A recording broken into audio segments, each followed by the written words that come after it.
if you ever needed a boost to your self-esteem, I would say the biggest thing you could do is learn Chinese.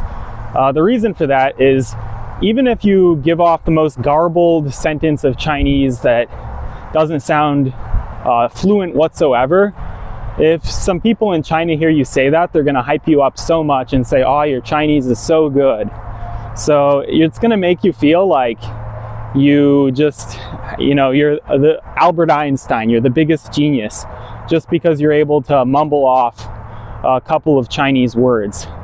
So that's my advice, is if you wanna feel like a, genius, go ahead and learn Chinese. And the other thing is that people within your home country, since Chinese is known as being very difficult, a lot of people will look at you like you're actually extremely intelligent because you're able to speak Chinese. And I think it's overly hyped up how hard it actually is. I mean, for my brain, learning Chinese was actually a lot easier than it was for me to learn like French or Spanish when I've tried to look into those languages.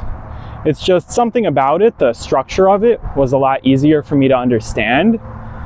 And that would be my advice, is that you're gonna get a big, ego boost as you start to learn it.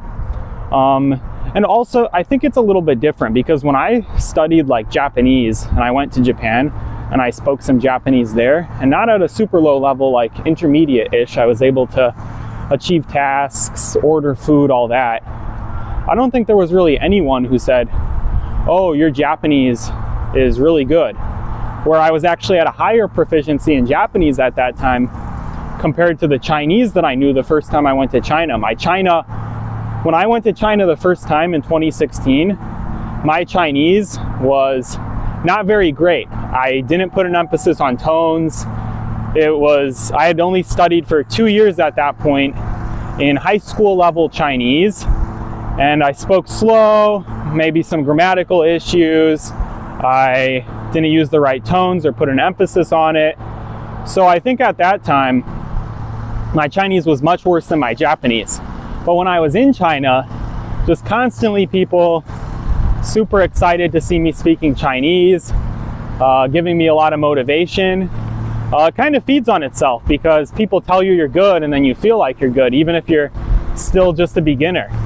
So learning Chinese will definitely bring about, I think that might be a stereotype about French too, is that if you don't speak the most proper French ever, French people will criticize your French. I don't know if that's true. I don't want to spread any misinformation. Maybe some French person will see this in the comments and say, oh, that's not how it is at all. But based on my understanding from what I've heard, stereotypes is that French people also, or maybe like the Japanese, expect it to be really good. Just cultural differences. But this cultural difference is in favor of Chinese, because if you want to get hyped up consistently about your Chinese ability, just learn Chinese. And then people also in your home country will definitely give you a lot of praise. So having too big of an ego is not a good thing. Obviously, it's good to be humble. It's good to be down to earth. But if you are in need of a little bit of a boost, I think Chinese is one of the better languages to learn, because during the whole process, you will constantly be hyped up and it'll make you feel good about yourself, even if you don't actually deserve it because you're still a beginner. So just my two cents on that topic. Just go ahead and learn Chinese if you need the ego boost.